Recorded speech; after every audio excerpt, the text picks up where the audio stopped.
En el corazón de Siberia, una vasta región cubierta de tundras y bosques helados, aún pervive una de las tradiciones espirituales más antiguas de la humanidad, el chamanismo.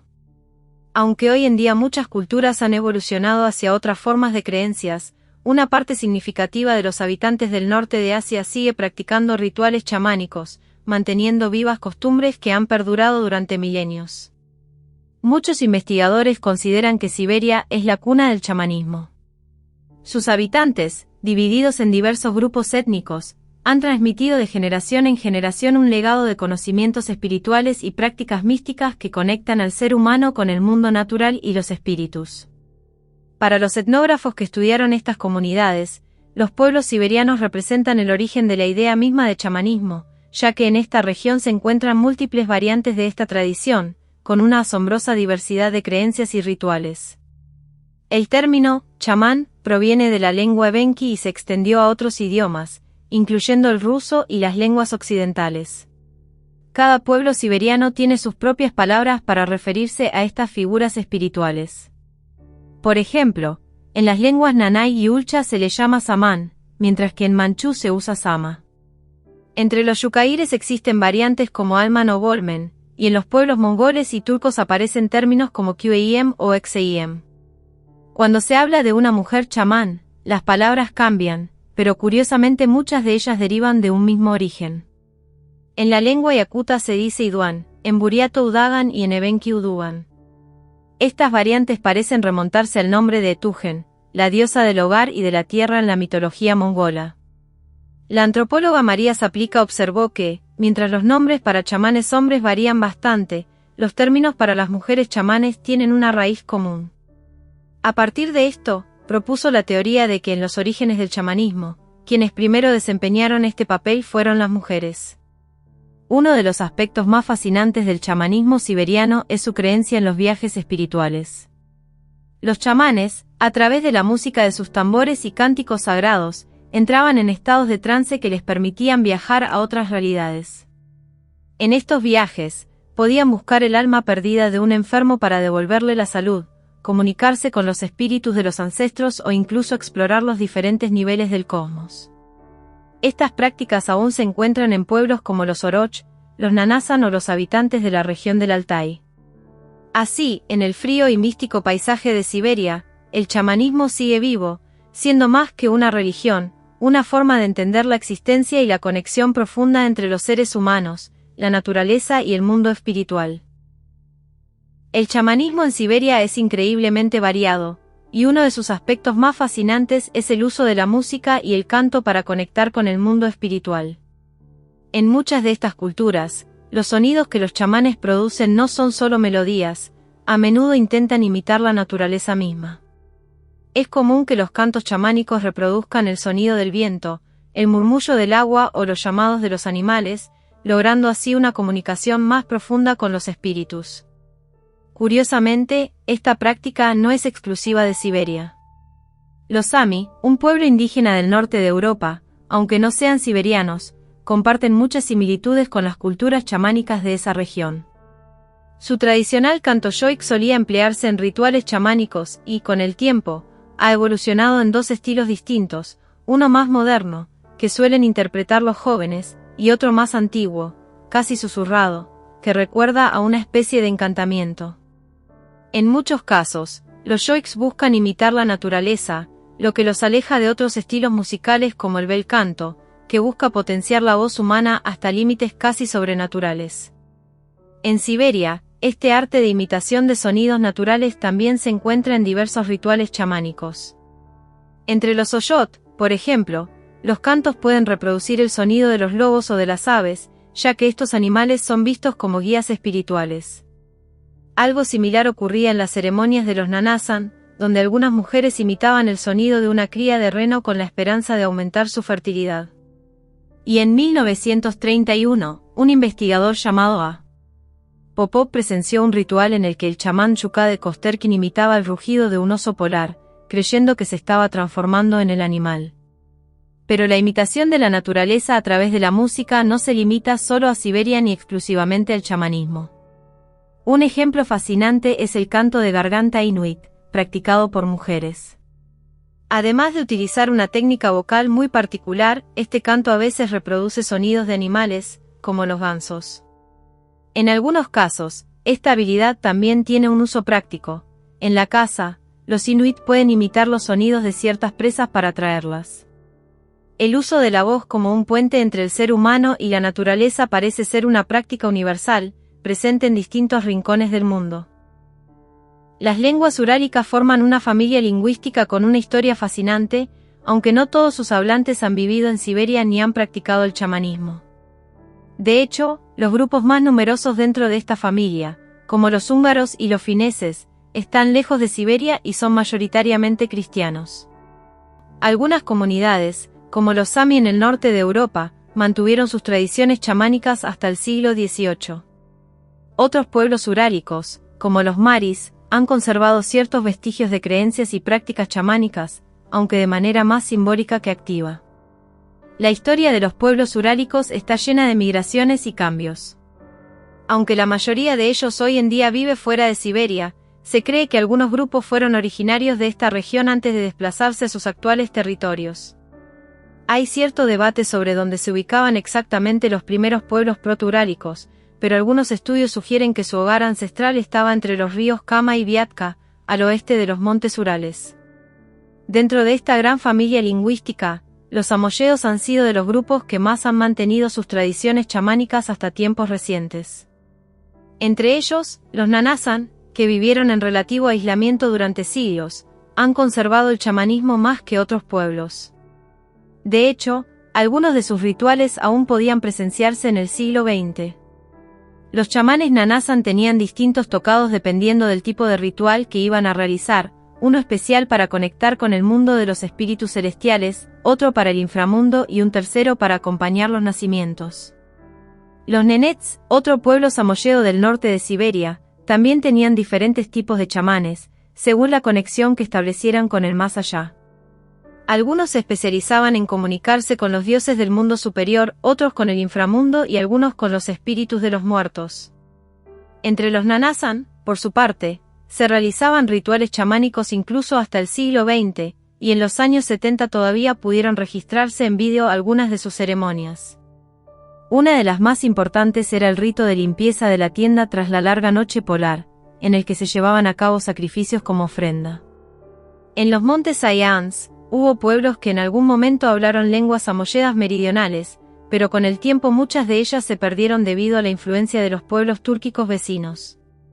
A principios y mediados del siglo XIX, la mayoría de estos grupos adoptó nuevas lenguas y dejó atrás la suya propia. El camasiano fue uno de los últimos en desaparecer. En 1914 aún quedaban 14 ancianos que lo hablaban, aunque ya a finales del siglo XX apenas se conservaban conocimientos fragmentarios. Hoy en día, esta lengua se considera extinta.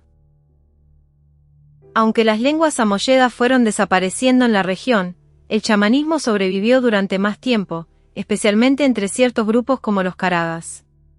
No está del todo claro si los karagas deben considerarse un pueblo samoyedo propiamente dicho, ya que su origen es un tema de debate. Lo cierto es que sus prácticas chamánicas continuaron vivas hasta bien entrado el siglo XX. De hecho, el etnógrafo Dioseji Vilmos pudo recopilar en los años 50 relatos folclóricos e incluso entrevistar a chamanes ya retirados, registrando sus historias, canciones y algunos de sus objetos rituales. Una de las cuestiones más interesantes es si el chamanismo de estos pueblos se originó dentro de sus propias tradiciones o si fue influenciado por sus vecinos túrquicos y buriatos. Los estudios sugieren que hubo una mezcla de influencias. Por ejemplo, el chamanismo de los karagas muestra elementos de la cultura buriata y yacasia túrquica, mientras que los oyot, otro pueblo de la zona, reflejan una influencia mongol en sus prácticas. Aún así, tanto los karagas como los oyot orientales comparten rasgos culturales distintivos, especialmente en su forma de criar renos y en sus ceremonias chamánicas. Un detalle fascinante de su tradición chamánica es el diseño de los atuendos. A diferencia de los pueblos túrquicos circundantes, los karagas y los oyot decoraban sus vestidos, botas y tocados con representaciones de órganos y huesos humanos. Por ejemplo, el chamán karagas Kokush cantaba sobre su vestido de chamán con 7 vértebras, y algunos estudiosos han interpretado estos motivos como símbolos de renacimiento espiritual. Algo similar se encuentra en otras culturas siberianas, donde los trajes chamánicos con figuras de esqueletos representaban el proceso de muerte y renacimiento del chamán. Por otro lado, en cuanto a los húngaros, su historia también tiene raíces en Siberia. Se cree que los antepasados de los magiares emigraron desde su hogar proto-urálico en Siberia hacia la llanura panónica, donde hoy se encuentra Hungría. Aunque el chamanismo desapareció de su vida cotidiana, algunos rastros aún permanecen en su folclore. Relatos, canciones y refranes conservan elementos de antiguas creencias chamánicas, y estudios comparativos han demostrado que hay similitudes entre estos vestigios y las tradiciones de otros pueblos urálicos y siberianos. En el siglo XX, los investigadores Diósej Vilmos y Mihaly Opal intentaron rastrear estos vestigios comparando el folclore húngaro con los registros etnográficos de pueblos siberianos. Sus estudios mostraron que, aunque el chamanismo ya había desaparecido en gran medida entre los pueblos úgricos, todavía era practicado por algunos grupos Hanti en la década de 1930. Los Ket mantuvieron sus prácticas chamánicas hasta la década de 1930, aunque para los años 60 ya era difícil encontrar chamanes genuinos entre ellos. Investigadores como Matías Castren, Vasil Ivanovich Anuchin, Kaida Anar y Hans Faindísin estudiaron su cultura tradicional, registrando detalles sobre sus creencias y rituales. Su chamanismo tenía similitudes con el de los pueblos mongoles y túrquicos y presentaba distintos tipos de chamanes según su función. Algunos se dedicaban a ritos sagrados, otros a la curación, y su poder podía asociarse a ciertos animales como el ciervo o el oso. Un elemento interesante de la tradición chamánica Ket es el simbolismo de los huesos y esqueletos, algo que también se encuentra en otros pueblos siberianos como los Karagas. Mihaly Opal interpreta estos motivos como símbolos del renacimiento del chamán, aunque otra teoría sugiere que podrían representar los huesos del colimbo, un ave acuática considerada un animal guía. Este simbolismo tiene sentido, ya que el colimbo es capaz de moverse tanto en el aire como bajo el agua, de manera similar al chamán, que viaja entre los cielos y los mundos inferiores. Los pueblos túrquicos, que se extienden por un vasto territorio, han desarrollado tradiciones muy diversas. En algunos casos, el chamanismo se ha mezclado con el islam o el budismo, pero aún sobreviven prácticas chamánicas tradicionales entre grupos como los tártaros de Siberia, los tuvanos y los tofalar. Se cree que los turcos altaicos pueden tener una conexión histórica con sus vecinos úgricos, samoyedos, ket y mongoles. Algunos de sus rituales actuales, como los centrados en la fertilidad y el simbolismo fálico, recuerdan prácticas similares de los pueblos obiurios. En cuanto a los pueblos tunguses de Siberia, el chamanismo sigue siendo una parte importante de su cultura. Un ejemplo de ello es el cuento popular Nyan Samani Vité, que aparece en varias comunidades tunguses, como los manchúes, los evenki y los esen, también conocidos como nanay. Esta historia relata cómo una mujer chamán logra resucitar al hijo de un rico terrateniente, reflejando la profunda conexión entre los chamanes y el mundo espiritual en estas culturas. Por otro lado, los coriacos y los chucotos, que están lingüísticamente emparentados con los yupik, también han practicado el chamanismo. Aunque su historia y mitología han sido menos documentadas en comparación con otros pueblos siberianos, se sabe que sus creencias chamánicas estuvieron profundamente arraigadas en su vida cotidiana. Los yupik habitan una vasta región que abarca desde Siberia Oriental hasta Alaska, el norte de Canadá y Groenlandia. Sus prácticas chamánicas varían según el grupo, incluyendo diferencias en la concepción del alma. En algunas comunidades, existía la creencia de que los niños debían recibir un nombre guardián, heredado de un familiar fallecido recientemente. Para algunos, esto significaba una forma de reencarnación. Además, su chamanismo se basaba en una concepción dualista del alma. El chamán tenía un alma libre, que podía separarse del alma corporal y viajar a mundos celestes o subterráneos. En estos viajes, el chamán negociaba con seres mitológicos para resolver problemas de la comunidad, como enfermedades o malas temporadas de caza. Si descubría que la ira de estos seres se debía a la violación de un tabú, pedía a los miembros de la comunidad que se confesaran ante él. Aunque la vocación chamánica podía manifestarse a través de visiones y señales, en la mayoría de las culturas yupik, la persona tenía la posibilidad de rechazar su destino como chamán. No era solo un llamado, sino también una decisión consciente.